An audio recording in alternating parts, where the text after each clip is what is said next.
삶으로 열어가는 아름다운 신앙간증 오직 주만이의 김명인입니다. 어떤 사람이 새로운 사명을 감당하기 위해 고심하던 중 잠들어 꿈을 꿨습니다. 천사가 나와 그에게 십자가 하나를 선택해서 지고 나가라고 했는데요. 그는 가장 가벼워 보이는 십자가를 하나 선택했습니다. 그러나 보교하는 딴판으로 너무나 무겁고 힘들었기에 더 쉬워 보이는 십자가를 다시 선택했는데요. 그런데 두 번째 십자가는 더 힘들었습니다. 그렇게 고르기를 수십 차례, 드디어 최후의 선택을 했는데요. 그의 십자가를 본 천사가 웃으면서 이렇게 말했다고 합니다. 결국에 처음 선택했던 십자가를 지셨네요. 십자가를 진다는 것, 그 상황을 허락하신 하나님을 알기에 그분의 말씀이 우리의 십자가입니다. 예수님을 사랑하기에 십자가를 기꺼이 지고 가기를 결심한 우리 이웃들을 만나는 시간입니다.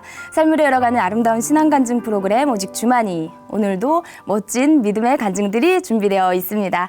그 전에요, 벌써 이 자리 이렇게 은혜롭게 채워주신 분들과 인사 나누겠습니다. 춘천 한마음교회 성도님들입니다. 반갑습니다.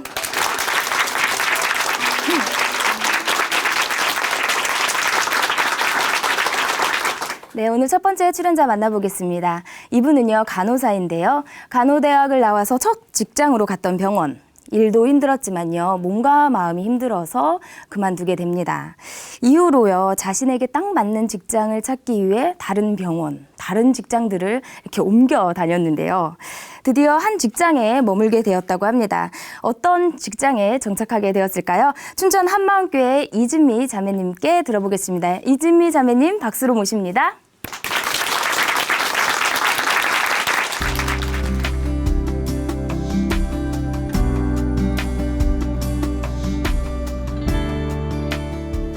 안녕하세요. 춘천 한마음교회 이진미입니다.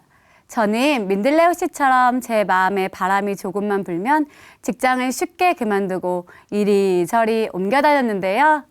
제 마음에 바람이 불었던 이유는 직장이나 직장 사람들이 제 마음에 들지 않았기 때문이었어요. 저는 늘 이렇게 제멋대로 직장 생활을 했습니다. 이랬던 제가 부활하신 예수님을 주인으로 모시고 나서 저의 만족과 유익을 위해서가 아니라 주와 복음을 위해 직장 생활을 하게 된 간증을 나누려고 이 자리에 섰습니다. 저는 어렸을 때부터 아빠한테 많이 들었던 말이 있었는데요. 그것은 한 직장에 꾸준히 다녀야 뭐가 돼도 된다며 어떤 직장이든 한 번 들어가면 쉽게 그만두지 말고 꾸준히 다니라는 거였어요. 이것은 철저히 우리 아빠의 삶의 경험에서 나온 거였는데요.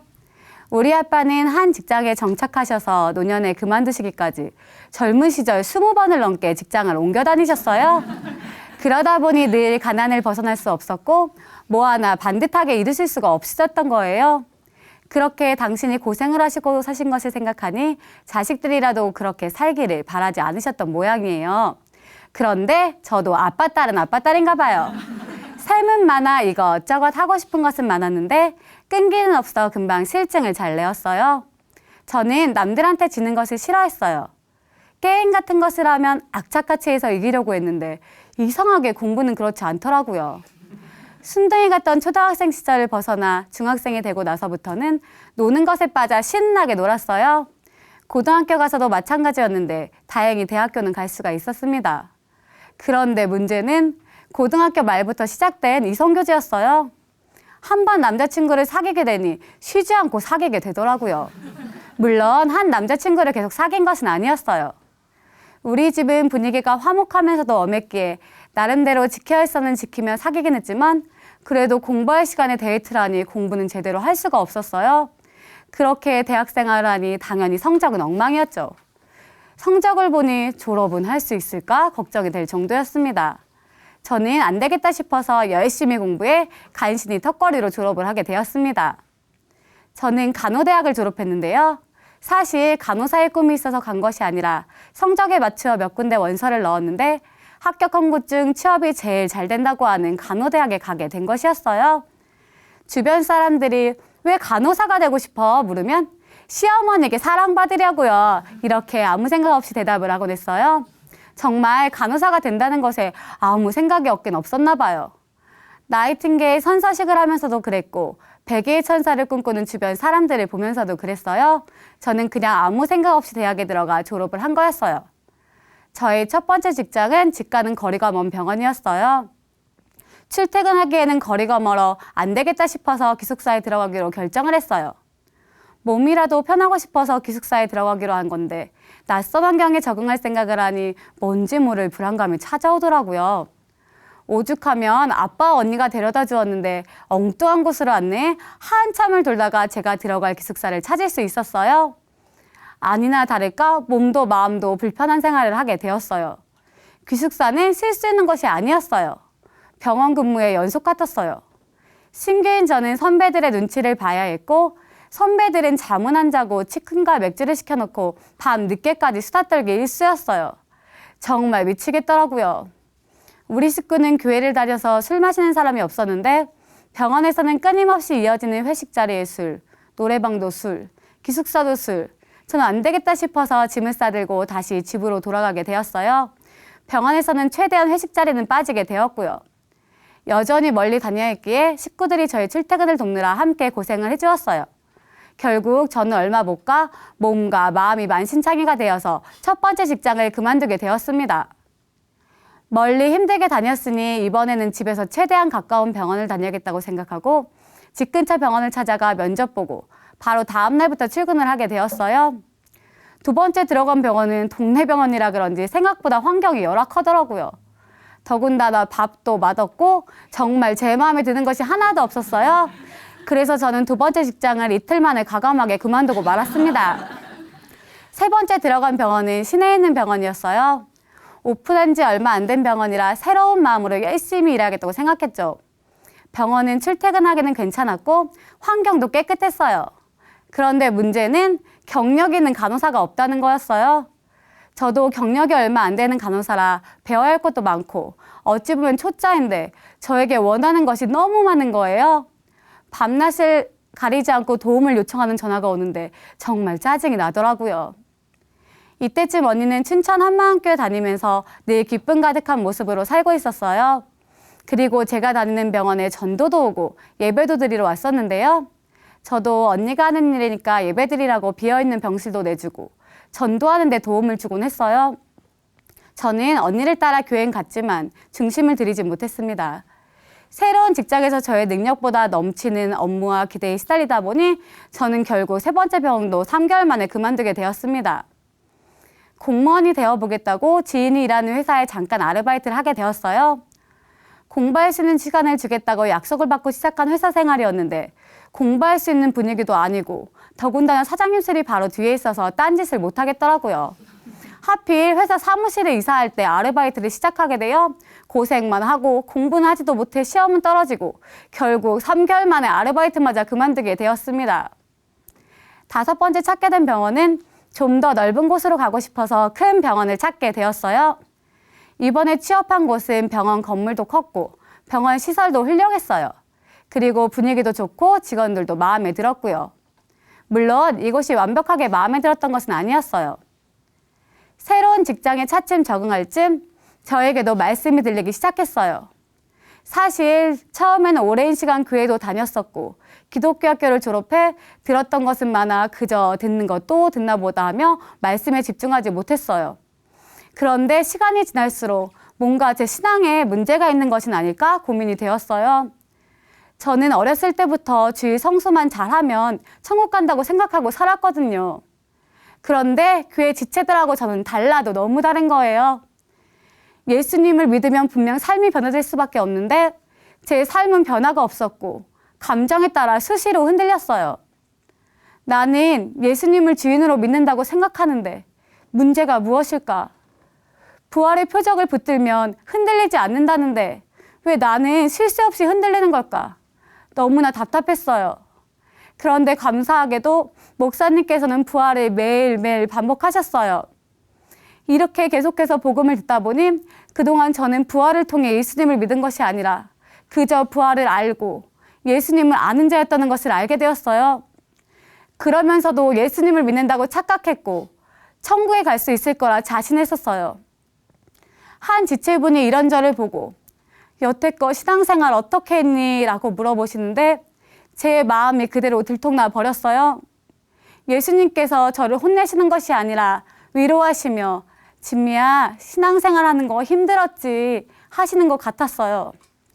그동안 부활하신 예수님께 굴복된 것처럼 저를 철저히 숨기며 세상과 예수님 사이에 양다리 걸치며 힘들게 살고 있었던 제 모습을 가지고 하나님 앞에 엎드릴 수밖에 없었습니다.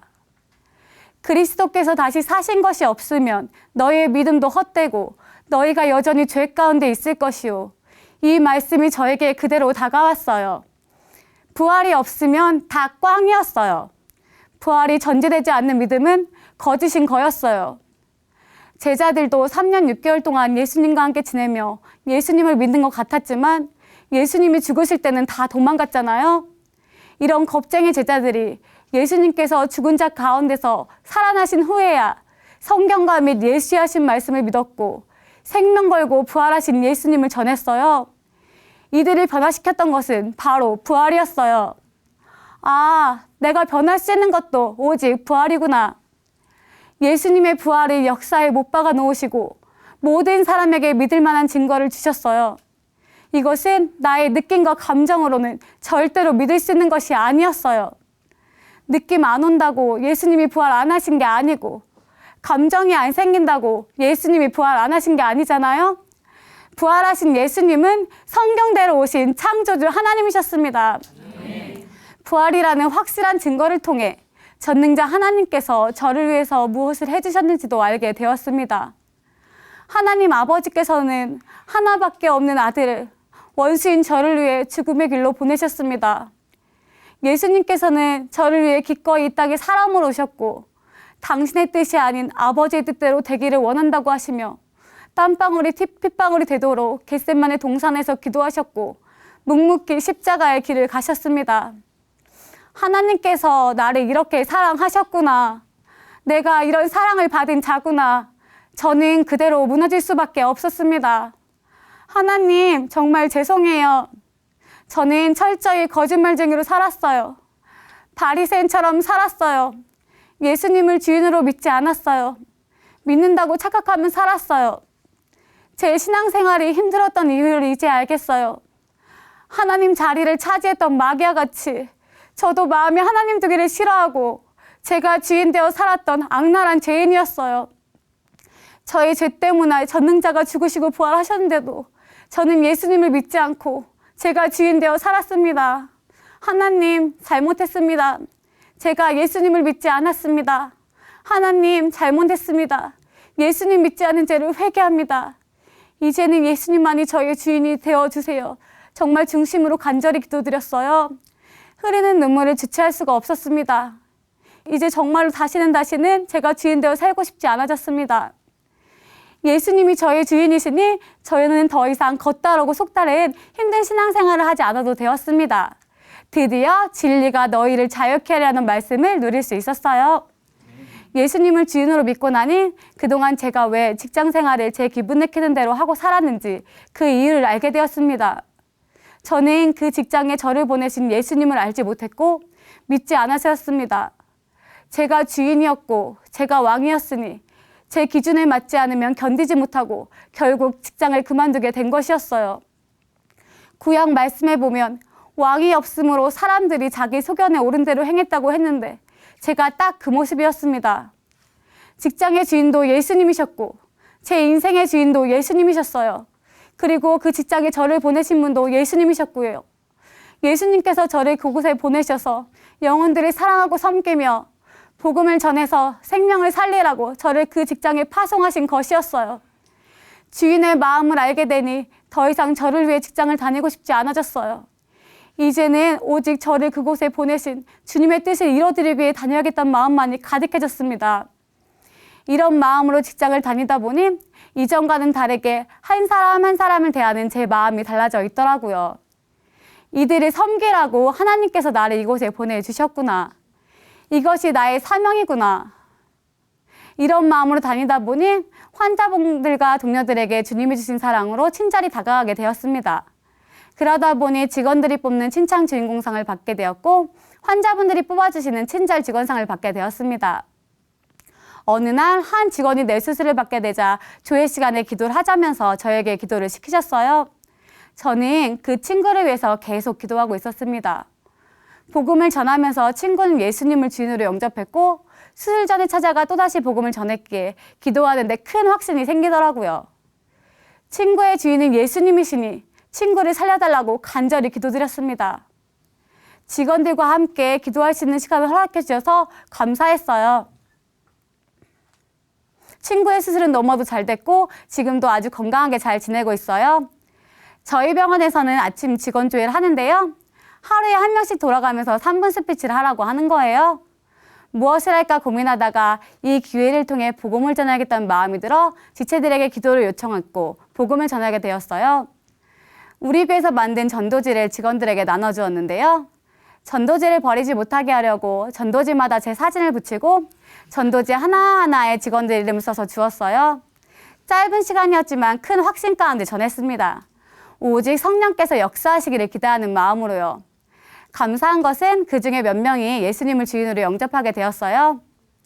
3분 스피치를 하면서 복음을 전한 것은 저에게 큰 힘이 되었어요. 제가 어떤 사람인지 전 직원에게 알릴 수 있었고 또 저의 주인이신 예수님을 자랑할 수 있었으니까요. 그러다 보니 먼저 다가와 예수님에 대해서 물어보는 직원들도 있었어요. 병원을 다니다가 갑작스럽게 그만두는 직원들이 있으면 밥 한 번 먹자 하면서 복음을 전하게 되더라고요. 정말 하루하루가 기쁜 그 자체였습니다. 그 후로도 동료들과 관계를 잘 맺으면서 친하게 지내는 사람이 많이 생겼고 그 동료들에게도 복음을 전했어요. 그런데 친하다고 말씀을 잘 듣는 것은 아니더라고요. 저의 예상과는 다르게 오히려 말씀을 잘 안 듣는 것을 보면서 마음에 낙심이 들어오기도 했어요. 열심히 복음을 전하고 있는데도 열매가 맺히지 않으니 답답했어요. 하지만 계속해서 복음을 전했어요. 그렇게 시간이 지나다 보니 한 동료와 관계를 잘 맺게 되었고 우리 교회 간증 영상도 보여주고 복음도 전하게 되었어요. 동료의 마음 문이 열려 올해 여름 성경학교 때 아이들을 데리고 참석하게 되었어요. 감사한 것은 동료의 6살 딸아이가 여름 성경학교를 다녀온 후 예수님이 부활하셨어요. 예수님이 내 안에 계세요. 라고 수시로 고백을 하는 거예요. 4살 남동생이 잘못된 일을 하면 그것은 마귀가 좋아하는 거야. 그러면 안 돼. 라고 잘 타이르기도 하더라고요. 동료는 아이의 모습을 보고 신기했고 얼마 후 작은 교회 예배에 참석하게 되었습니다. 말씀을 들은 동료는 자신의 문 밖에서 계속해서 두드리고 계셨던 예수님을 모른 채 여전히 예수님을 믿지 않고 살았음을 고백하며 회개의 눈물을 흘리며 기쁨 가운데 예수님을 주인으로 영접하게 되었습니다. 그리고 지금까지도 함께 예배드리며 교제하고 있어요. 병원에 동역자를 세워주심이 너무나 감사했습니다. 한 동료는 여러 가지 문제가 있을 때마다 저에게 자주 이야기를 하는데요. 말씀을 들은 후 계속 말씀으로 교제해달라고 자신도 믿음으로 살고 싶고 아이도 믿음으로 키우고 싶다고 고백했고요. 또 한 동료는 꾸준히 복음을 듣던 중 자발적으로 작은 교회 예배 참석하고 싶다고 고백하고 작은 교회 예배를 함께 드리고 있습니다. 작은 교회 지체들과 일 끝나고 전도를 다니는데요. 공원 노방전도, 터미널, 사람들이 있는 곳이라면 어디든지 가서 복음을 전했어요. 제가 사는 지역은 작아서 거리로 나가면 알아보는 분들이 많이 계세요. 진료받으러 병원에 오셨다가 저를 보고 계속 전도하고 있냐고 물어보는 분도 계시더라고요. 이런 것을 보면서 저의 말과 행동이 얼마나 중요한지 알게 되었어요. 저 때문에 복음의 문이 막힐 수도 있겠구나 이 생각이 드니 정신이 바짝 들었어요. 제가 근무하는 병원으로 전도를 나올 때면 환자분들이 먼저 저를 알아봐 주시고 오히려 더 좋아해 주시고 이야기도 잘 들어주세요. 먹을 것을 주시기도 하시고요. 어떤 분은 저를 보고 친절하면 이쁘네 라고 하세요. 웃는 모습까지 이쁘네 라고 하시며 며느리 삼고 싶다고 소개 한번 받아보라고 하시는 분도 계시고요. 저를 아예 이쁜 간호사 라고 부르는 분도 계세요. 얼굴이 빨개질 때도 있지만 기분은 무지 좋더라고요. 제가 다니는 병원을 찾는 분들이 많이 계셔서 몸이 힘들 때도 있어요. 힘들어서 쓰러진 적도 있었어요. 아마 예전에 저 같았으면 이미 오래전에 다른 곳으로 옮겼을 거예요. 그런데 제가 이 병원을 기쁘게 다니고 있는 것은 저를 여기에 보내신 주님이 저의 주인이시고 또 제가 여기에서 마땅히 감당해야 할 사명이 있고 지금 내가 이 사명을 계속 감당해 나가야 하는 것이 분명하기 때문에 기쁘게 직장 생활하고 있습니다. 부활하신 예수님이란 확실한 증거를 통해 어떤 어려움이 와도 마음에 들지 않은 상황이 생겨도 직장에 나를 힘들게 할지라도 주님께서 약속하신 생명과 풍성한 삶을 믿음으로 누리며 나가고 있습니다. 모든 사람이 믿을 수 있도록 역사에 못 박아 놓으신 부활. 확실한 증거 부활을 통해 예수님을 주인으로 믿으니 저는 더 이상 흔들릴 이유도 흔들릴 필요도 없습니다. 무엇보다 제 만족과 유익을 위해 이리저리 옮겨다니며 직장생활하던 제가 영혼을 사랑하고 섬기며 생명을 살리기 위해서 직장생활하고 있다는 것이 신기하고 감사해요. 이제 저는 더 이상 저를 위해 이곳저곳 직장을 옮겨다니지 않아요. 예수님이 저의 주인이시니까요. 사도 바울이 천막친을 하면서 복음을 전했잖아요. 저도 간호사라는 직업을 기쁘게 감당하면서 이 일을 통해서 주님께 영광 돌리고 이 일을 통해서 만나는 사람들에게 복음을 전하고 이 일을 통해서 주신 물질도 주와 복음을 위해 사용하며 저의 모든 삶을 주님께 드리길 간절히 소망합니다. 예수님은 제가 영원히 정착할 저의 최고의 주인이십니다. 감사합니다.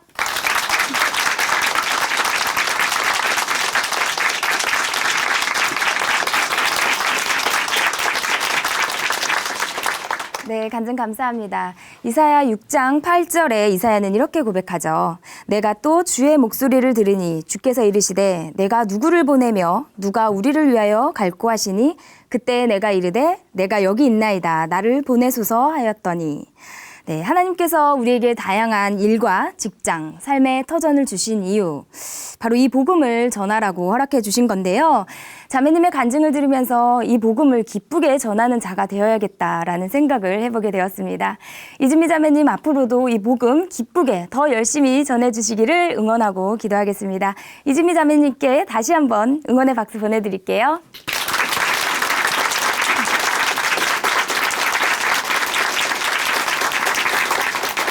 아름다운 믿음의 고백으로 하나님의 은혜를 나누는 오직 주만이 두 번째 출연자 만나보겠습니다. 고대 그리스의 철학자 소크라테스는 너 자신을 알라라고 했죠. 그런데 이번에 나오실 분은요, 자기 자신에 대해서 너무나 몰랐던 분입니다. 다른 사람의 말에요, 스스로를 그렇게 낮게 평가하고요. 또 부족한 자신을 당당하게 세우려고 노력은 했지만요, 스스로 만족하지 못했다고 합니다.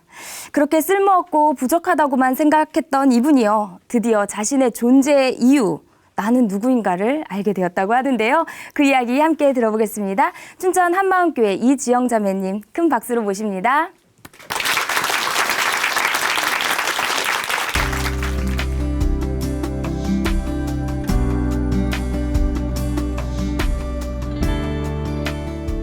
안녕하세요. 춘천 한마음교회 이지영입니다.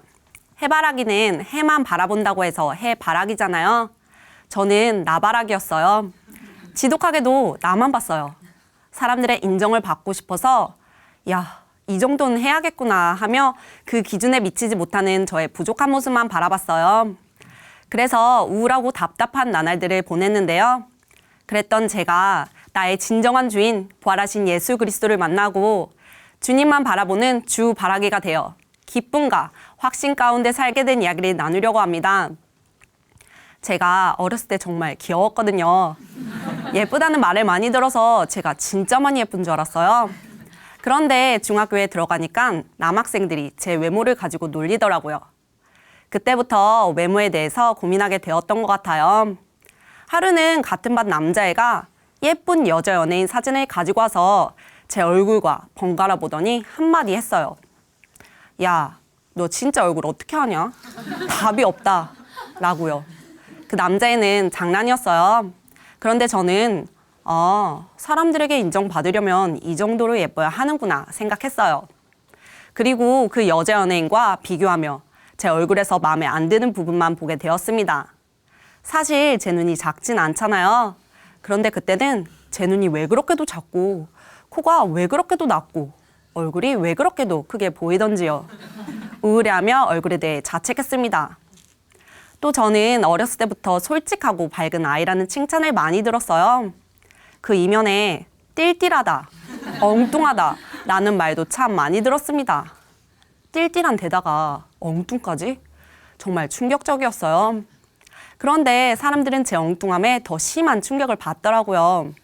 많은 일화 중에서도 사람들이 가장 놀라는 일이 있었어요. 그것은 제가 현실과 판타지 소설을 구분하지 못하는 것이었는데요. 해리포터라는 책을 읽었거든요. 평범했던 해리포터가 부엉이에게 마법학교 입학 편지를 받으면서 흥미진진하고 스릴 넘치는 마법사 생활을 시작하더라고요. 그래서 혹시 저도 마법사일지도 모른다며 내심 부엉이가 오기를 기다렸어요. 마법학교 입학 편지를 받으려고요. 그때 당시 저의 나이는 21살이었습니다. 제가 그럴 법하다고 생각하는 것들에 대해 절대 그렇게 생각할 수 없다고들 하니 사실 조금 혼란스러웠어요. 사람들의 기준이 뭔지는 모르겠지만 난 그 수준에 미치지 못하는구나 생각하며 우울했어요. 저의 말에 누가 웃기라도 하면 나 또 엉뚱했나 봐. 난 왜 이렇게 엉뚱한 거야? 자책하기도 했습니다. 이렇게 외모와 성격에서 잘나지 못한 것 같아 좌절했어요. 그런데 제가 성적을 잘 받으니까 사람들이 저를 다르게 보고 칭찬을 해주더라고요. 아, 공부를 잘하면 되는구나 생각하며 더 열심히 공부했던 것 같아요. 성적도 잘 나왔었고요. 또 주변에 누가 명문대라도 가면 그 이유만으로 공부를 잘한다며 모든 사람들의 칭찬을 받는 거예요. 공부를 잘하는 사람은 명문대에 가는구나. 명문대에 가면 나도 저런 칭찬을 받겠구나 생각했어요. 그래서 저의 목표는 전국 5위 안에 드는 명문대에 가는 것이었어요. 또 당연히 그렇게 할 수 있다고 생각했고요. 그런데 제 기준에 미치지 못하는 대학교에 가게 되었어요. 서울에 있는 대학교이기는 했지만 만족하지 못했습니다. 그때부터 명문대에 가지 못한 저만 바라보며 스스로 괴롭히기 시작했어요. 저는 과학을 전공했는데요. 교직생물학이라는 수업에서 중간고사 1등을 한 거예요. 그래도 여전히 나는 공부를 못해 라고 생각했어요. 명문대생이 아니잖아요. 교환학생으로 캘리포니아 주립대학교에 가서 현지 학생들과 함께 유기화학 수업을 들었어요. 그 수업에서 현지 학생들을 제치고 200명 중에 3등을 했어요. 그래도 여전히 나는 공부를 못해 라고 생각했어요. 명문대생이 아니잖아요. 제 토익 점수는 만점에 가까워요.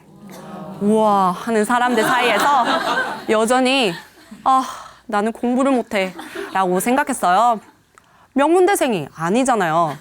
과학을 더 공부하기 위해 명문대 대학원에 들어갔어요.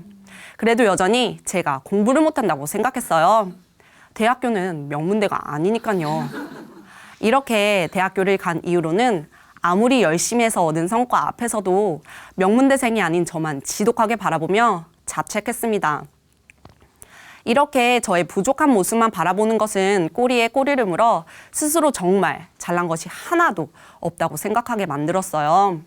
외모도, 성격도, 학력도 별로라는 생각이었어요.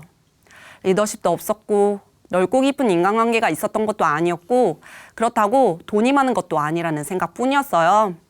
뛰어난 예술 능력도 운동 실력도 하나도 없는 것만 같았어요.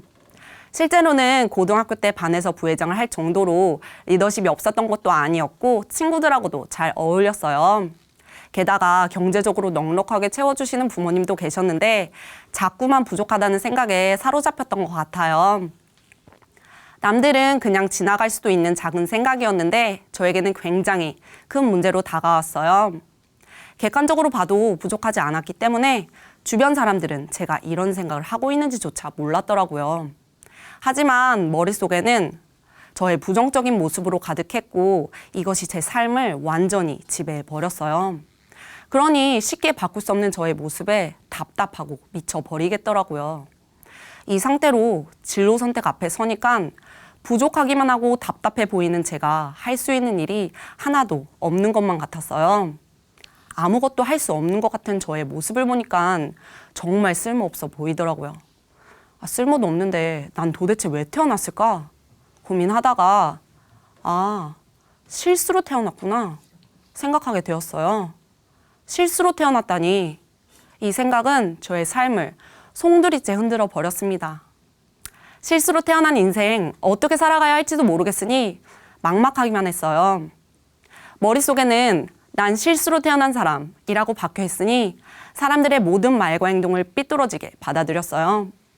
칭찬을 하면 그래 봤자 난 쓸모도 없는데 뭐 생각했고 안 좋은 말을 할 때면 거 봐 이럴 줄 알았어 내가 쓸모없다는 거잖아 생각했어요. 사람들의 의도와 상관없이 모든 말과 행동을 이런 식으로 받아들이니 학교에 가도 집에 가도 친구들을 만나도 제가 여기에 있어야 할 필요성을 못 느끼겠는 거예요. 자존감은 바닥을 쳤고 모든 일에 무기력해졌습니다. 이렇게 절망감 속에서 살아가던 중 미국으로 교환학생을 가게 되었는데요. 그때 만난 한 친구의 초대로 성경 공부에 가게 되었습니다. 성경 공부의 메시지로 예수를 통해서만 진정한 만족이 있다는 거예요. 코웃음을 쳤죠. 지금까지 살면서 예수라는 사람이 누군지도 몰랐고 앞으로의 삶에서 그분을 개입할 생각도 없었거든요. 그런데 주일 예배에 흘러나오는 찬양이 예수님에 대해 완고했던 제 마음을 무너뜨렸습니다. 약하고 상처 입은 죄인들이요, 길을 잃고 죽음 가운데 남겨진 자들이요, 고개를 드세요. 사랑이 지나갑니다. 예수께로 오세요. 이 세상 어디에서도 쓸모없다고 생각했던 나인데 이런 나를 사랑해준다는 예수님께 한번 가보고 싶었어요. 처음에는 이 찬양에 나와 있는 예수님의 사랑에 감격이 되어 교회를 다니게 되었어요. 하지만 진리가 무엇인지 예수님이 누구신지 정확히 알지 못했어요. 제 모습만 봤기 때문에 그곳이 진리인지 아닌지도 제 모습을 통해 판단했어요. 저에게 잘해주는 공동체와 함께하니 즐거웠고 그곳에 있으면 제가 쓸모없다는 생각을 안 하게 되니 그곳이 바로 제가 찾던 진리라고 생각했습니다. 예수님 때문이 아닌 단순히 제가 그곳에서 좋았기 때문이었어요. 아마 저에게 잘해주고 인정해주는 곳이었다면 그곳이 불교이든 이슬람교이든 상관없이 진리라고 생각했을 거예요. 한국으로 돌아와서 자연스럽게 한 선교회에서 말씀을 배우게 되었어요.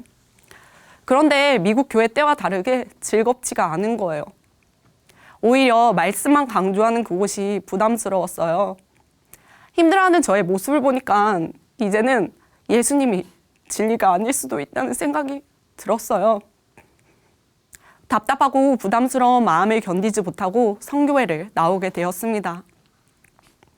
그런 가운데 다른 그리스도인들은 어떻게 살아가는지 궁금해서 유튜브로 간증 영상을 찾아보게 되었는데요. 거기서 오직 주만이를 보게 되었습니다. 간증하시는 분들의 기쁨과 확신이 바로 제가 찾는 것이라고 생각해서 무작정 교회를 찾아갔어요. 막상 와서 말씀을 들어봤는데 이곳에서 말하는 부활과 제가 알고 있는 부활이 별반 다를 게 없는 거예요.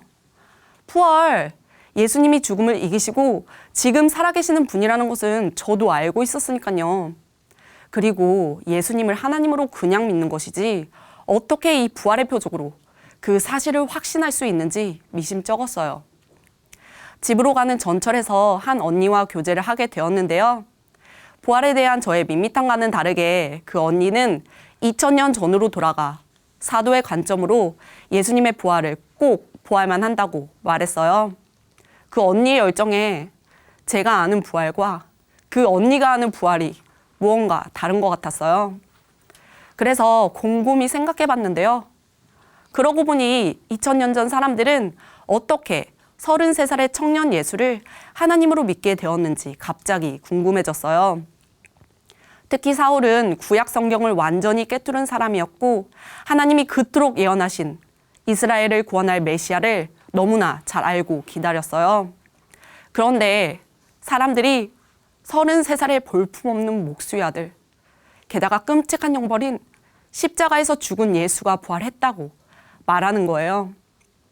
사울은 이 부활이라는 사건이 하나님이 그토록 예언하신 메시아의 표적, 오직 하나님만이 할 수 있는 표적이라는 것을 알았기 때문에 자신이 보기에 볼품없는 예수가 부활했다고 하니 기가 막혀서 증인들을 핍박하고 죽였잖아요.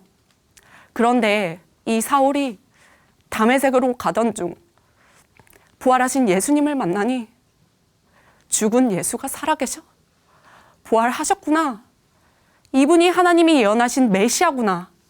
하나님이구나. 라고 깨달았다는 것을 알게 되었습니다. 저 또한 예수님이 성경대로 죽고 성경대로 부활하셨기 때문에 진짜 하나님이라는 것을 확신하게 되었습니다. 하나님이신 예수님 앞에 서니까 지금까지 제가 살아왔던 삶이 그대로 드러나는 것만 같았어요. 나의 모습, 나의 감정, 나의 생각대로 진리를 정해버리는 저는 하나님의 생각이 무엇인지도 몰랐어요. 사람들의 인정을 받고 싶어서 제가 만든 기준으로 살아가던 저는 하나님의 기준은 안중에도 없었습니다. 그런 제 기준을 내세워 저의 모습을 바라보고 난 왜 이것도 못하고 저것도 못해요?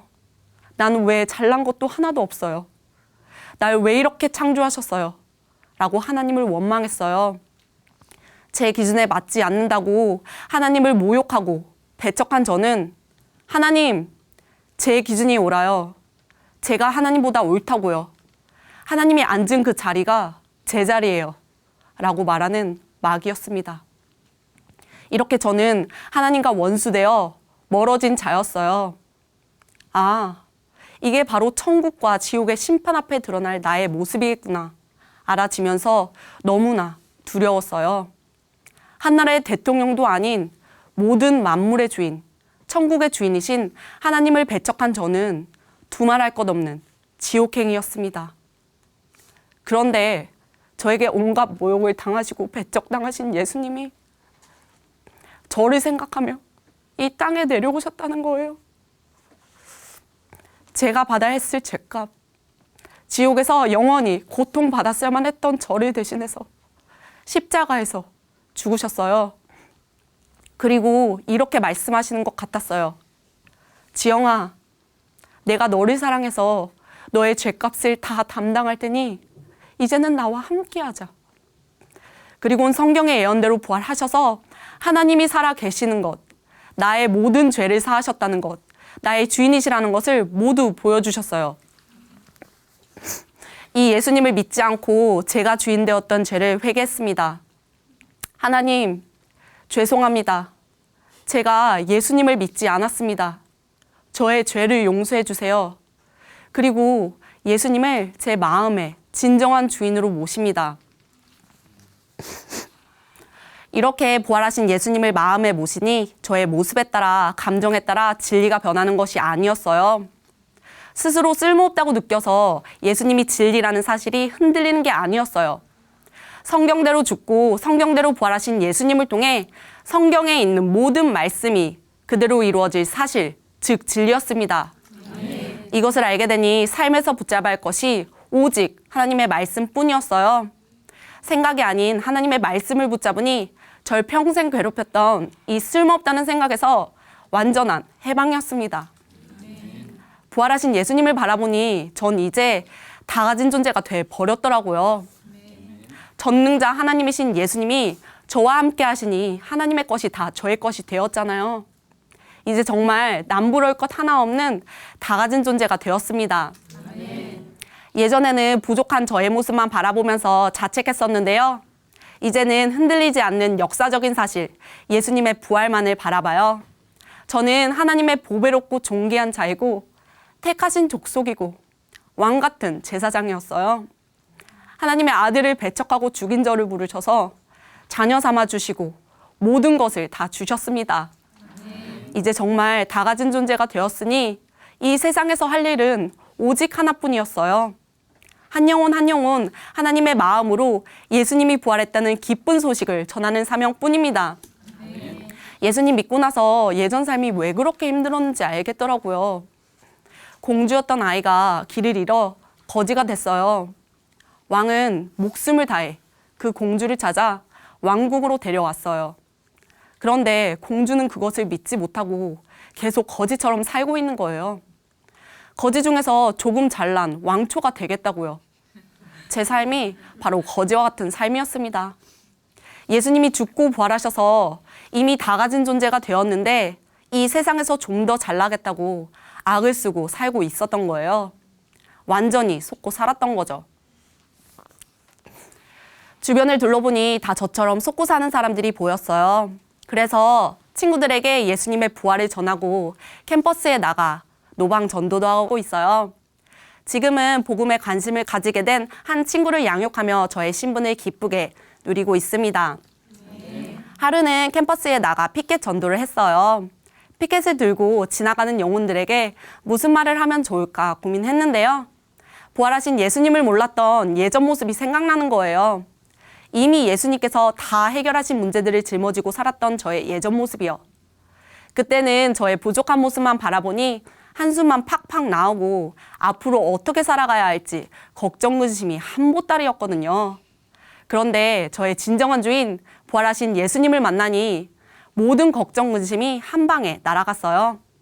그래서 걱정 마세요. 예수님 부활하셨어요. 라고 외쳤습니다. 그렇게 외치니 부활하심으로 모든 문제를 해결해 주신 예수님께 더욱 감사하게 되었습니다. 저는 지금 생명과학 분야로 대학원 과정을 마치고 취업 준비를 하고 있어요. 취업 준비를 하다 보니 서류에서부터 떨어진 일이 빈번하더라고요. 예전 같았으면 넌 진짜 쓸모없어 라며 허구한 날 절 자책하고 걷잡을 수 없는 무력 상태에 빠졌을 텐데요. 이제는 흔들리지 않는 예수님의 부활 사건만 바라보니 합격했든 안 했든 낙심하지 않아요. 저는 하나님이신 예수님이 자신의 목숨을 걸 만큼 귀중한 존재이니까요. 또 이 땅에서 살아가는 분명한 이유인 사명을 붙잡으니 무기력은 떠나가고 직장에서 열심히 일할 열정만 남았습니다. 이 세상에서 예수님을 믿지 않아 쓸모없다는 생각에 고통받다가 지옥에 가서 더한 고통을 영원히 받아야 했던 저였는데요. 이런 저를 부르셔서 이 세상에서부터 천국의 삶을 살게 해주신 하나님의 은혜에 너무도 감사드려요. 앞으로는 저의 진정한 주인 부활하신 예수님만 바라보며 살아갈 거예요. 모든 문제를 해결해 주시고 주님의 것을 완전히 누리며 살아가게 해주신 예수님 사랑합니다. 감사합니다.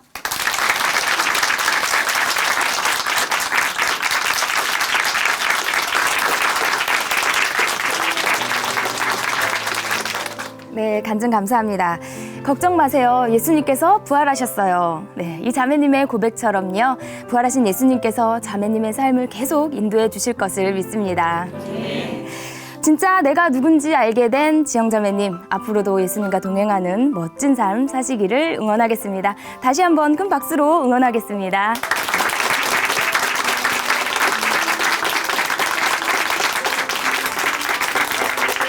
하나님으로 인해 변한 삶의 고백이 있는 간증 프로그램 오직 주만이, 오늘은 여기까지입니다.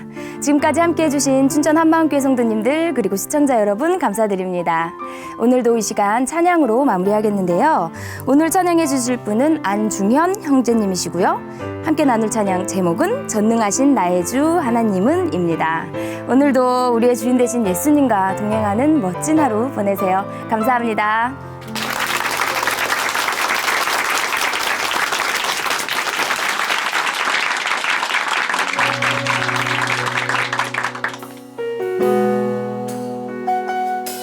전능하신 나의 주 하나님은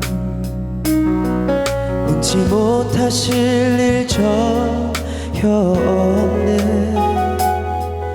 우리의 모든 간구도 우리의 모든 생각도 우리의 모든 꿈과 모든 소망도 신실하신 나의 주 하나님은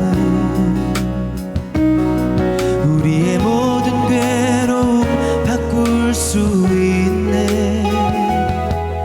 불가능한 일 행하시고 죽은 자를 일으키시니 그를 이길 자